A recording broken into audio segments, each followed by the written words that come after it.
want to continue on with some other top stories that we are following for you. We go out Governor of New York. New York right now, and we are learning today Bruce Blakeman, the Republican county executive of Nassau County in New York, announced that he will run for governor of the Empire State. So let's talk about it right now. If we are talking about politics in New York, there's only one person that we could possibly be talking to, and that is Fox 5 New York's Morgan McKay. Thanks so much for joining us, Morgan. And was this something expected? What do we know here about this?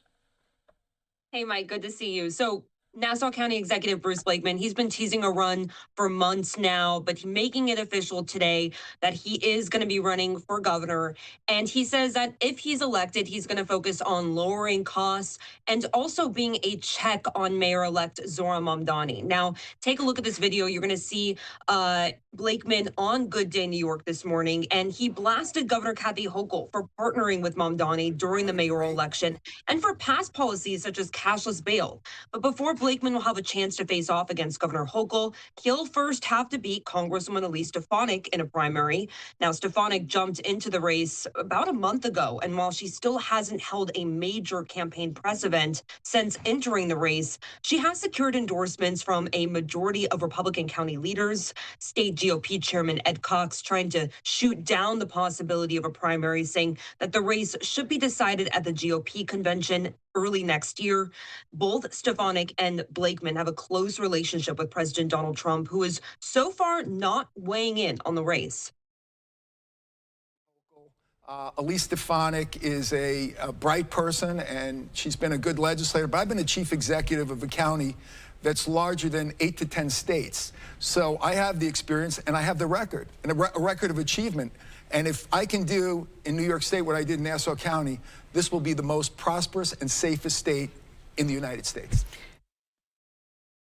Now, in a statement, a spokesperson for Stefanik said, quote, Elise flipped a seat that Republicans failed to flip for years by winning an overwhelming coalition of Republicans, independents, and Democrats, all while raising tens of millions of dollars to support Republicans across New York and the country. And then they go on to say, quote, Bruce Blakeman is an early Christmas present to Kathy Hochul as he works to blow Republicans' best chance to win. And Governor Kathy Hochul, her campaign, also sending a statement calling the county executive a, quote, bootlicker Blakeman, and saying that he's 100% on President Trump's team. So shots already being fired, Mike. Maybe not too much of a surprise here. Yeah, it's definitely a GOP showdown right now. But how come President Trump hasn't said, okay, favored one person over another right now? It is definitely notable, especially if you look back earlier this year. Congressman Mike Lawler had also been teasing a run, even probably before Congresswoman Elise Stefanik was really talking about running publicly. He had been announcing that he was looking at running for governor, and President Trump earlier this year came out with a statement saying that Lawler was doing a really good job in Congress, seeming to shut down his chances, or at least his talk of running for governor in sort of defense for Stefanik. You'll also remember that back last year, Trump had appointed Stefanik to a UN ambassadorship position, which he then had to withdraw because they were worried about losing that congressional seat. So some people are saying that Trump maybe owes Stefanik a little bit, and they expected maybe him to be a bit more on her side in this maybe battle a little bit. But Blakeman also has a close relationship with President Trump, and right now Trump staying out of the race, at least for now. And I want to bring up your post that you made on X. You made a great observation there, just talking about the media availability of these two so far. And Blakeman winning that war right now. He's done at least 6 local TV interviews compared to Stefanik's only 1. Why do you think that is? I think that, well, one, that Bruce Blakeman is just very familiar with local media here in New York City. He has a lot of connections. He's used to being on TV a lot over here. Stefanik hasn't had as much availability ever. It's been hard, even in the past year. We've reached out numerous times to try to even just get her reaction on local stories. She's just not somebody who does a lot of local media. Hopefully that changes because she does have a statewide race to win. And in the latest poll, it showed that there was about 30% or so of New Yorkers who really didn't know who she was. Yeah, so interesting.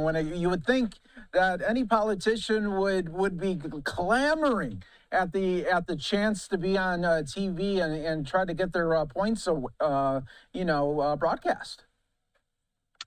You would definitely think so. And if you look at even just the last mayoral election as an example of this, former Governor Andrew Cuomo did very little press, especially during the primary. He really limited how many interviews he did, and we saw what happened with him. He ended up losing the primary to State Assemblyman Zohran Mamdani, who is now Mayor-elect Zohran Mamdani. So I think sometimes people downplay the importance of media, but as you and I know, Mike, media still does definitely have its place, and it's good to just get out there and just to talk, answer questions. And we're still waiting too for just sort of a big event for her to hold a rally, even of some kind, where press is invited and she takes questions. So hopefully that's sooner rather than later. Yes. So if the Stefanik team is watching, please reach out to Morgan McKay, and then we could get the update right here from you on Live Now from Fox. How about that? I love it. I second that. There we go. All right. Thanks so much, Morgan, for all of the breakdown in this exciting race that no doubt will be. We appreciate it, as always, here on Live Now from Fox. We'll take a 2-minute break and be back with more. We'll be coming to Pennsylvania, where we will be hearing from